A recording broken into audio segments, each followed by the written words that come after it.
আসসালামু আলাইকুম গাইজ। নতুন একটি গল্প নিয়ে আপনাদের সামনে হাজির হলাম।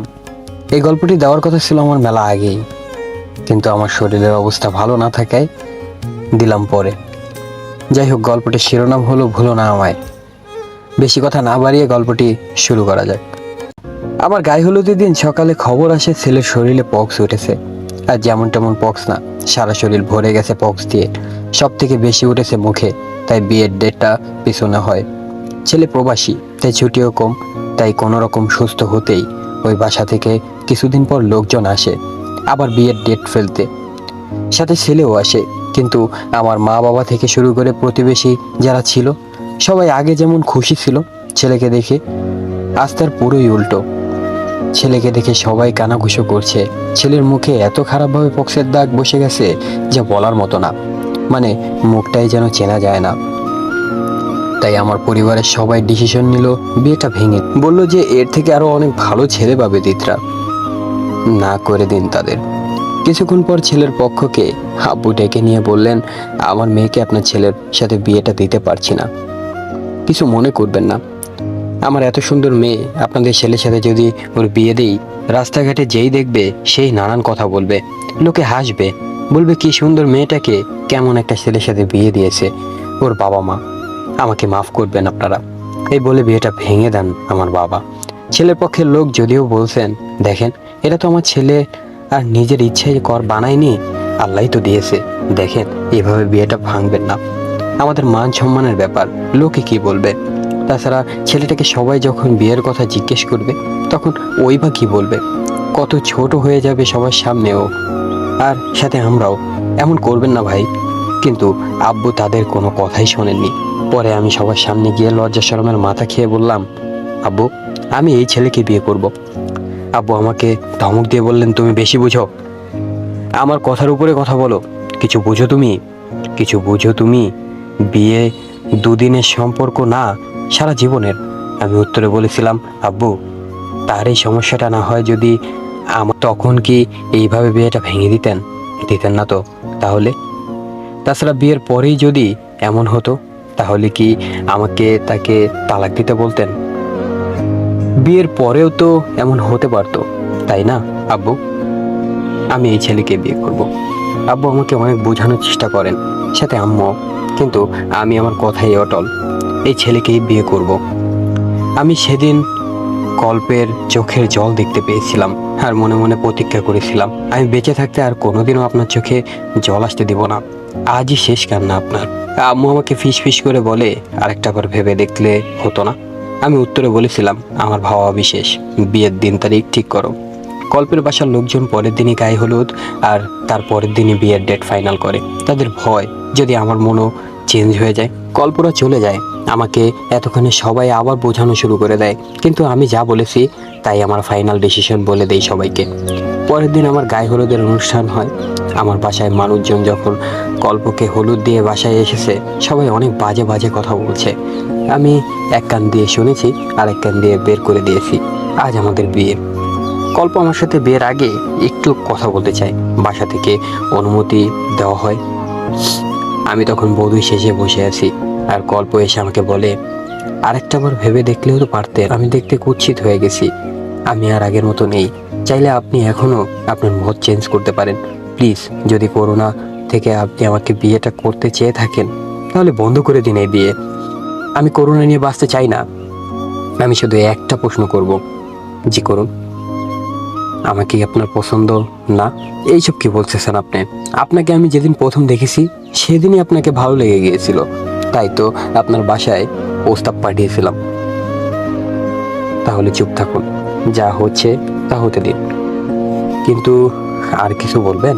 বাসর ঘরে শুনবো, ওকে? এবার যান। কল্প আমার দিকে অসহায় দৃষ্টিতে তাকিয়ে চলে যেতে লাগলো। তারপর হঠাৎ কি যেন মনে করে পেছনের দিকে তাকিয়ে আমাকে বলল, শুনুন, আপনাকে না বধূর সাথে খুবই খুবই সুন্দর লাগছে, মাশাআল্লাহ। আমি একটা মুচকে হাসি দিলাম। কল্প চলে গেল বিয়ের আসরে, আর অবশেষে আমাদের বিয়েটা হয়েও গেল। বিয়ের পরের দিন আমি আব্বু আম্মু সবাইকে বিদায় জানিয়ে কল্পের সাথে কল্পদের বাসায় চলে গেলাম। সবাই আমাকে বরণ করে নেয়। কল্পদের বাসায় সবাই অনেক খুশি আমাকে পেয়ে। কল্পর বন্ধুরা সবাই গাধা এবং গোলাপ ফুল দিয়ে আমাদের বাসর ঘরটা সাজায়। অনেক রাত হয়ে গেল। কল্পের ভাবি আমাকে কল্পের রুমে দিয়ে আসে। আমি ফুলে সাজানো খাটটার মাঝখানে গিয়ে বসি। পাশেই ফুল দিয়ে দিতরা প্লাস কল্প। লেখাটা দেখে কেমন যেন একটা অদ্ভুত সুন্দর অনুভূতি কাজ করছে। আর তখনই কল্প রুমে প্রবেশ করলো। সে রুমে ঢুকতেই তার প্রথম কথা ছিল, আচ্ছা আমি কি খাটে এসে বসবো নাকি ফ্লোরেই শুয়ে পড়বো? না মানে অনেক রাত হয়েছে তো, আপনিও অনেকটা টায়ার্ড, তাই বলেছিলাম আর কি ঘুমিয়ে পড়ুন তাহলে। আমিও ঘুমিয়ে পড়ি, কিন্তু কোথায় শোবো আমি আবার প্রচুর রেগে গেলাম। রেগে গিয়ে বললাম, রুমের বাইরে গিয়ে ঘুমা তুই, একদম রুমে ঢুকবি না একদম। কল্প এবার দৌড়ে আমার কাছে এসে বলল, রাগ করছো? আচ্ছা সরি, বসি তাহলে। বাহ, একবারেই আপনি থেকে তুমি। তুমি যদি আপনি থেকে একেবারে তুইতে নেমে যেতে পারো, আমি তো সেখানে তুমি বলতেই পারি, তাই না? আমি লজ্জা পেয়ে বললাম, সরি। কল্প আমার ডান হাতটা ওর বুকের মধ্যে শক্ত করে ধরলো আর বলল, আমার জীবনে আসার জন্য অনেক ধন্যবাদ। দেখতে দেখতে আমাদের বিয়ের 6টা মাস কেটে গেল। কল্প আবার বাইরে চলে গেছে, কিন্তু সবাই আমাকে এ কয়দিন জিজ্ঞেস করছে আমাদের বেবি হয়নি কেন, নাকি বেবি নেই। মানুষজন না পারেও বটে। দেখতে দেখতে কেটে যায় 2টা বছর। 2টা বছর পর কল্প আবার দেশে ফেরে। আমার কাছে এই 2টা বছর 2টা যুগ মনে হয়েছে। আমরা এবার বেবি নেওয়ার জন্য ট্রাই করছি, কিন্তু কেন যেন হচ্ছে না। আমাদের বাসার লোকজন সবাই আমাকে বেবি নেওয়ার কথা বলছে। আমি তাদের বলেছি আল্লাহ দিলেই হবে। আমি এবার খুব চিন্তায় পড়ে গেলাম। গতবারও হলো না বেবি, এবারও হচ্ছে না। কেন হচ্ছে না? আল্লাহ কেন দিচ্ছে না? এখন লোকজন বলা বলি শুরু করেছে পক্সের কারণে নাকি কর্পোরের প্রবলেম হয়েছে, তাই নাকি আমাদের বেবি হচ্ছে না। গ্রামের লোকজন পারেও কি সব কুসংস্কার নিয়ে বসে আছে তারা। কল্পকে একদিন লোকজন ডেকে বলল, ডাক্তার দেখাও মিয়া, যদি তোমার কোনো সমস্যা থেকে থাকে তাহলেও তো বের হয়ে যাবে, তাই না? কল্প বাসায় এসে আমাকে বলল, রেডি হও তো দিতরা, ডাক্তারের কাছে যাব। আমি ভয় পেয়ে গেলাম। কি হয়েছে ওর জানতে চাইলাম। ও বলল, কিছু হয়নি, বেবির জন্য ডাক্তার দেখাবো, চলো যাই। আমি বললাম, এত তাড়াহুড়োর কি দরকার? আল্লাহ যখন চাইবেন দিবেনই। কল্প বলল, তবুও ডাক্তারটা দেখাই চলো। আমি আর কল্প ডাক্তারের কাছে গেলাম। ডাক্তার আমাদের কিছু টেস্ট দিলেন। টেস্টগুলো করে আমার রিপোর্টের জন্য অপেক্ষা করছি। দিতরা, আচ্ছা যদি শোনো আমি কখনো বাবা হতে পারবো না, তাহলে তুমি কি আমায় ছেড়ে চলে যাবে? আমি তখন বললাম, ধুর কি সব বলছো তুমি? দেখবে আমাদের কারোই কোনো সমস্যা নেই, এমনিতেই কনসিভ হচ্ছে না, পরে হবে বুঝছো, আল্লাহ যখন চাইবেন। আর আমি তোমায় কোনোদিনও ছেড়ে যাব না, রেজাল্ট যাই হোক না কেন কোনোদিনও যাব না। এর মধ্যে আমাদের রিপোর্ট চলে আসে। আমরা রিপোর্টগুলো নিয়ে ডাক্তারের কাছে যাই। ডাক্তার রিপোর্টগুলো হাতে নিয়েই দেখতে দেখতে বললেন, একটা ব্যাড নিউজ আছে। আমি কল্পের দিকে তাকাই, কল্প আমার দিকে তাকায়। তবে আমার কেন যেন মনে হচ্ছে কল্পের কোনো সমস্যা নেই, যেটা আছে সেটা আমারই হবে, কল্পের না। আমি কল্পের হাতটা শক্ত করে ধরলাম। ডাক্তার বললেন, ধিতরা, আপনার জরায়ুতে একটা সমস্যা আছে, আর সেই জন্যই আপনার বেবি কনসিভ হচ্ছে না। আপনার হাজব্যান্ডের সব রিপোর্ট নর্মাল, তার কোনো সমস্যা নেই। তবে আপনার ট্রিটমেন্ট এখন থেকেই শুরু করতে হবে। এখন থেকে ট্রিটমেন্ট শুরু না করলে আপনার জীবনও ঝুঁকিপূর্ণ হয়ে যাবে, আর আপনি তাহলে আর কোনোদিনও মা হতে পারবেন না। কথাগুলো শুনে আমি কল্পের হাতটা ছেড়ে দিলাম। কল্প আমার দিকে অবাক হয়ে তাকালো। এবার ও নিজেই আমার হাতটা শক্ত করে ধরে ডাক্তারকে বলল, আপনি ওর ট্রিটমেন্টের ব্যবস্থা করুন, আমরা এখন থেকেই ট্রিটমেন্ট শুরু করব।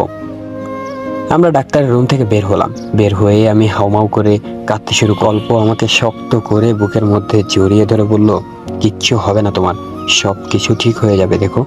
আমি কান্না করতে করতে কল্পকে বললাম, আমি কি মা হতে পারবো না কল্প? আমি কি তোমায় বাবা ডাক শোনাতে পারবো না বলো? কল্প তখন বলল, কে বলছে তুমি মা হতে পারবে না? অবশ্যই পারবে, আমরা দুজনেই বাবা মা হব। এবার তুমি একটু শান্ত হও, বাসায় যেতে হবে আমাদের। আর খবরদার বাসার কেউ যেন আজকের এই বিষয়টা সম্পর্কে না জানে, তাহলে কিন্তু তোমার একদিন কি আমার একদিন। চিকিৎসা করলেই সব ঠিক হয়ে যাবে বুঝছো, মন খারাপ করো না। কল্প আমাকে বুঝিয়ে সুঝিয়ে বাসায় নিয়ে আসে, কিন্তু আমার মন তো মানে না। কেটে যায় কিছুদিন, আমার ট্রিটমেন্ট চলছে, আশেপাশে সবাই বলছে সুখবর কবে পাচ্ছি, আমি কোনো উত্তর দিতে পারি না। কল্প আমাকে টাইম টু টাইম ঔষধ খাওয়ায়, অনেক খেয়াল রাখে আমার। একদিন রাতে কল্পকে আমি বলি, শোনো। কল্প তখন বলে, শুনছি। বলছিলাম কি, আর কতদিন আমার এই সমস্যার কথা তুমি সবার থেকে লুকাবে? তাছাড়া একদিন না একদিন তো সবাই জানবেই। ততদিনে তুমি সুস্থ হয়ে যাবে। এত চিন্তা করো না তো। আমি চাই না মানুষ তোমাকে নিয়ে কোনো বাজে কথা বলুক। আমি মানসিক আর শারীরিকভাবে অসুস্থ বলে কল্প আরও কিছুদিনের ছুটি বাড়ায়, যাতে আমার একটু ভালো লাগে। দেখতে দেখতে আরও কিছুদিন কেটে গেল। আমার ট্রিটমেন্টের অনেকগুলো দিন হয়ে গেল। আজ ডাক্তার আবার কয়েকটা টেস্ট জানতে যে ট্রিটমেন্টের আমার কতটা উন্নতি হয়েছে। আমি টেস্টগুলো করে কল্পের সাথে বাইরে অপেক্ষা করছি। কল্প, আর যদি রিপোর্ট আসে আমি আর কোনোদিন মা হতে পারবো না, আর আমার সমস্যার কোনো উন্নতি হয়নি, বা যদি বলে আমি আর বেশি দিন বাঁচবো না, বাকি কথাগুলো কল্প আমাকে আর বলতে দেয়নি। ওর হাত দিয়ে আমার মুখটা চেপে ধরে আর বলে, আমার বাচ্চা কাচ্চা লাগবে না কলিজা। তুমি আর আমি বাচ্চা ছাড়াই বাকি জীবন কাটিয়ে দেব। আমার তুমি থাকলেই হবে, আমার আর কিচ্ছু চাই না। আমি সেদিন বুঝেছিলাম কল্প আমাকে কতটা ভালোবাসে, কিন্তু আমি জানি কল্পের বাবা হওয়ার অনেক শখ, আর প্রতিটা ছেলেরই এই ইচ্ছেটা থাকে কেউ তাকে বাবা ডাকবে। তাছাড়া কল্প বাচ্চাদের খুব ভালোবাসে, আর আমার কারণে যদি ও বাবা ডাকটা থেকে বঞ্চিত হয় তবে আমি সেটা মানতে পারবো না। এসব ভাবতে ভাবতে রিপোর্ট চলে আসে। আমরা রিপোর্ট নিয়ে ডাক্তারের কাছে যাই। ডাক্তার আমাদের বসতে বলেন। তিনি রিপোর্টগুলো দেখছেন। রিপোর্টগুলো দেখা শেষ হলেই তিনি একবার কল্পের দিকে তাকান, আর একবার আমার দিকে তাকান। আমি ডাক্তারকে বলি, রিপোর্ট কি এসেছে ম্যাম? তিনি একটা দীর্ঘ শ্বাস ফেলে বলেন, কথাটা কিভাবে বলবো বুঝতে পারছি না, তবে তুমি চাইলে এখন মা হতে পারো। কিন্তু কিন্তু কি ডাক্তার? মিস্টার কল্প, আপনি যদি সন্তান চান তাহলে দিত্রার জীবন ঝুঁকিতে পড়তে পারে, তবে ও এখন চাইলেও সন্তান নিতে পারবে। কিন্তু যদি আপনি ওকে বাঁচাতে চান, ওকে পুরোপুরি সুস্থ দেখতে চান, তাহলে ওর জরায়ুটা কেটে ফেলে দিতে হবে অতি শীঘ্রই। একটা অপারেশন করতে হবে, তাহলে আপনার স্ত্রী বেঁচে যাবে, পুরোপুরি সুস্থ হয়ে যাবে, কিন্তু কোনোদিন আর মা হতে পারবে না। আর যদি অপারেশন না করেন তাহলে আপনার স্ত্রী ধীরে ধীরে মৃত্যুর দিকে এগোতে থাকবে। এখন আপনার উপর সব, আপনি কি চান, স্ত্রী নাকি সন্তান? কল্প আমার হাতটা শক্ত করে মুঠোবন্দি করে ধরে। কয়েক সেকেন্ডের মধ্যে এক নিঃশ্বাসে বলে দেয়, ডাক্তার, আমার স্ত্রী লাগবে, আপনি অপারেশনের ব্যবস্থা করুন। আমি এই মুহূর্তে কোনো কথাই বলতে পারছিলাম না। আমার চোখ থেকে শুধু টপ টপ করে পানি পড়ছিল। আমি ভাবছিলাম, এই মানুষটা আমাকে এত ভালোবাসে কি করে? ডাক্তার আমাদের বললেন, আপনারা আগামী পরশুদিন আসুন, আমি তাহলে সব ব্যবস্থা করে রাখবো। আর ধীত্রা, তুমি এই ওষুধগুলো এই কয়দিন নিয়মিত খাও, কেমন? তাহলে আমরা আসি ডাক্তার। আসসালামু আলাইকুম। ডাক্তার বললেন, ওয়ালাইকুম আসসালাম। আমি স্তব্ধ হয়ে যাই। কল্প আমাকে ধরে বাসায় নিয়ে যায়। আমার শ্বশুর শাশুড়ি সবাই কল্পকে জিজ্ঞেস করে আমার কি হয়েছে। কল্প বলে, একটু শরীর খারাপ লাগছে ওর। রাত হয়ে যায়। আমি সবার সাথে বসে খেতে চাই না বলে কল্প আমার জন্য প্লেটে করে খাবার নিয়ে আসে। এই যে বউটা, তাড়াতাড়ি উঠে বসো, খাও, তারপর ঘুমাও। আমার খেতে ইচ্ছে করছে না কল্প। আমি নিজ হাতে খাইয়ে দিব আমার বউটাকে, তবুও খেতে ইচ্ছে করবে না। আমি শোয়া থেকে উঠে বসে কল্পকে জড়িয়ে ধরলাম আর কাঁদতে কাঁদতে বললাম, আমার সাথে কেন এমন হলো কল্প? আমি তো ছোট্ট একটা রাজকন্যার স্বপ্ন দেখেছিলাম, যার চোখ হবে তোমার মতো, হাসি হবে তোমার মতো, নাকটাও হবে তোমার মতো, শুধু ঠোঁট হবে আমার মতো। তাহলে কেন আমার সাথে এমন হলো? আমার স্বপ্ন কি পূরণ হবে না বলো? আমি কিভাবে নিজের জীবন রক্ষা করতে গিয়ে তোমার আর আমার স্বপ্ন ধ্বংস করব? আমি পারবো না। আমি যাচ্ছি না হসপিটালে, আমি মা হব। আমার একটা মেয়ে লাগবে কলিজা। কল্প বলল, ধীত্রা, এমন করো না, আমরা একটা বাচ্চা অ্যাডপ্ট করব। কত মানুষই তো করে, তাই না? তারা কি সুখে আছে না? আমরাও সুখে থাকবো। পারবে না আমায় নিয়ে কাটিয়ে দিতে সারাটা জীবন? আমি শুধু তোমাকে চাই ধীত্রা, আমার আর কিচ্ছু লাগবে না। কল্প আমাকে শক্ত করে জড়িয়ে ধরে কাঁদছে আর কথাগুলো বলছে। আমিও কাঁদছি আর ভাবছি, ওর মতো জীবনসঙ্গী পাওয়া আসলে ভাগ্যের ব্যাপার। শোনো, আমরা যে অপারেশন করব এটা কাউকে বলবো না। আমি যখন আরেকটা দেশে যাব তখন যা বলার বলবো। আমি এখন কিছু বলার দরকার নেই। অপারেশন হয়ে গেল, 3-4 দিন তুমি আমি হসপিটালেই থাকবো। তারপর আমরা তোমাদের বাসায় যাব। তুমি একটু সুস্থ হলে তারপর এই বাসায় আসবো, কেমন? আম্মুকে বলে যাব তোমাদের বাসায় বেড়াতে যাচ্ছি, হসপিটালের কথা কেউ যেন না জানে। এবার খাবে আসো। কল্প আমাকে জোর করে নিজে হাতে খাইয়ে দেয়। এরপর ডাক্তারের কথা অনুযায়ী আমরা হসপিটালে যাই। কল্প ওর বাসায় বলে যায় আমরা আমাদের বাসায় বেড়াতে যাচ্ছি।